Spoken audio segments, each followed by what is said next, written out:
তো দেখো বন্ধুরা, এই যে আমি কেটে নিয়েছি পুঁই ফল। তোমরা কারা কারা খেতে পছন্দ করো একটু কমেন্ট করো। আমার তো খুব ভালো লাগে, মানে পুঁই ফলটা ভালো লাগে আমার, পুঁই ডাঁটা অত ভালো লাগে না। এই ফলগুলো দিয়ে চচ্চড়ি করলে, সব কিছু দিয়ে, বেগুন, আলু, সিম সব কিছু দিয়ে একটু যদি চচ্চড়ি করি না, আমার এটা দিয়েই খাওয়া হয়ে যায়। তা যেমন আমি ভালোবাসি, তেমন কিন্তু আমার ছেলে মেয়ে, আমার হাজব্যান্ড সবাই কিন্তু পছন্দ করে। তো সব মিলিয়ে কিন্তু জবরদস্ত খাওয়া দাওয়া হয় এই পুঁই ফল যদি চচ্চড়ি করি।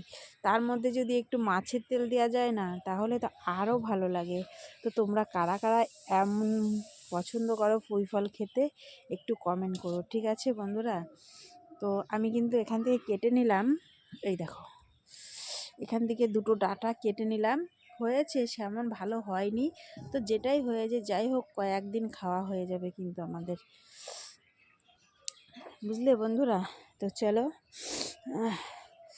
উফ, খুব ঠান্ডা গো বন্ধুরা, এই চচ্চড়িটা ঝাল ঝাল করে করবো আর খাওয়া দাওয়া হবে। মাছের তেল কিন্তু আছে, মাছের তেল এনেছি দেখে এই পুঁই ফলের কথা মনে পড়েছে, বুঝলে?